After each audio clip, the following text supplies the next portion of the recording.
Corona संक्रमण के बीच 56 लाख छात्रों के हित में फैसला लेते हुए यूपी सरकार ने एक बड़ा फैसला लिया है। साल 2021 की 10वीं की बोर्ड परीक्षा को रद्द कर दिया गया है। तो संक्रमण के हालात ठीक होते ही जुलाई के दूसरे हफ्ते में 12वीं की बोर्ड परीक्षा हो सकती है। 12वीं की परीक्षा 1.5 घंटे की होगी और केवल 3 सवालों का उत्तर देना होगा।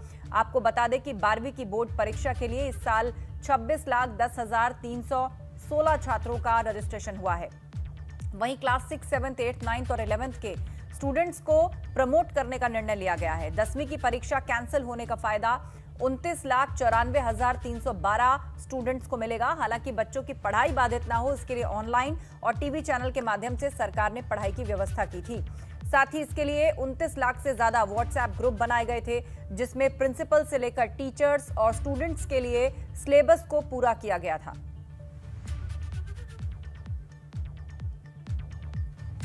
एबीपी गंगा के ई कॉन्क्लेव में सबसे पहले यूपी के डिप्टी सीएम और माध्यमिक और उच्च शिक्षा मंत्री दिनेश शर्मा ने इस बात की घोषणा की। माननीय मुख्यमंत्री जी के अध्यक्षता में उत्तर प्रदेश के माध्यमिक शिक्षा परिषद तथा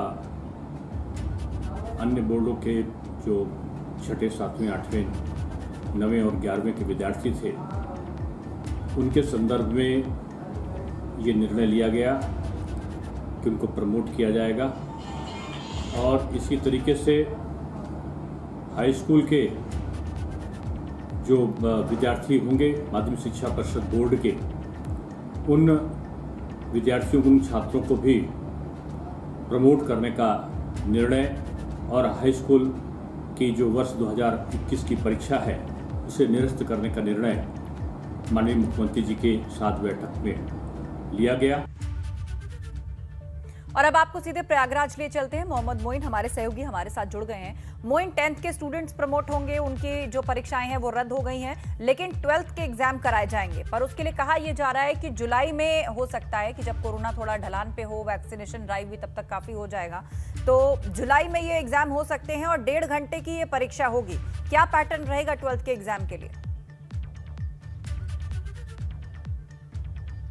बिल्कुल, देखिए, उत्तर प्रदेश सरकार ने यूपी बोर्ड की परीक्षाओं को लेकर जो फैसला किया है उस पर जो चाहे स्टूडेंट्स हों चाहे उनके परिवार वाले हों, उन्होंने मिली जुली प्रतिक्रिया जताई है। जो कमजोर छात्र हैं उन्होंने तो इस पर खुशी जताई है, इस फैसले का स्वागत किया है। उनका ये मानना है कि वो रिस्क लेने से अच्छा कि वो सीधे 10वीं क्लास में प्रमोट हो गए हैं। 12वीं की कक्षा भी का इम्तिहान भी होगा या नहीं, इस पर सस्पेंस है। अगर होगा भी तो सिर्फ 1.5 घंटे का पेपर होगा, सिर्फ 3 सवालों के जवाब देने होंगे। लेकिन जो प्रतिभाशाली छात्र थे जिन्होंने साल भर मेहनत की थी, वो इस फैसले से निराश हैं। उनका कहना है कि इसमें एक कॉमन नंबर दिया जाएगा और उन्हें ज़्यादा उम्मीद थी कि ज़्यादा बेहतर नंबर उनकी मार्कशीट पर दर्ज होंगे, जिससे उन्हें आगे फायदा मिलेगा। 12वीं के छात्रों के साथ एक और दिक्कत ये होगी कि चूंकि उसके बाद उन्हें यूनिवर्सिटी में एडमिशन लेना होता है, तमाम टेक्निकल संस्थानों में एडमिशन लेना होता है, इंजीनियरिंग और डॉक्टरी की पढ़ाई में एडमिशन लेना होता है, तो उनका ये मानना है कि इससे उनका सेशन लेट होगा। 4 महीने ज़्यादा उनको पढ़ाई करनी पड़ेगी।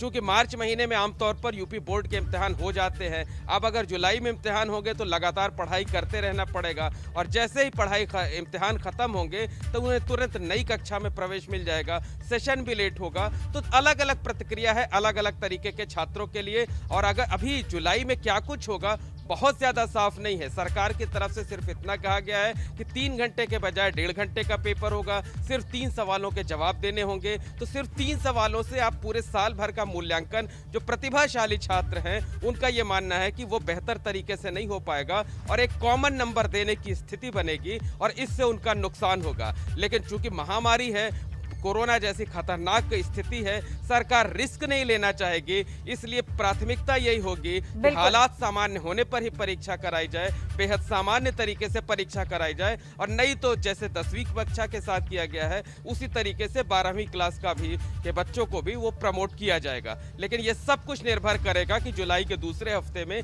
स्थिति क्या रहती है, महामारी पर कितना कंट्रोल पा लिया जाता है, वैक्सीनेशन की क्या स्थिति रहती है। तो ये सब अभी भविष्य में निर्भर करेगा और जुलाई के दूसरे हफ्ते में ही इस पर फैसला होगा।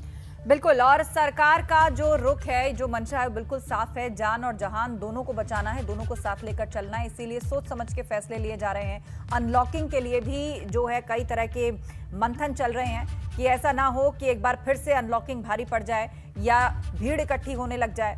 तो बात चाहे परीक्षा की हो या बाजारों की हो या फिर आपके आसपास दुनिया खुलने की हो, उसको लेकर फूंक फूंक कर कदम सरकार भी रख रही है। शुक्रिया मोइन जानकारी के लिए। संक्रमण के दौर में अपने माता पिता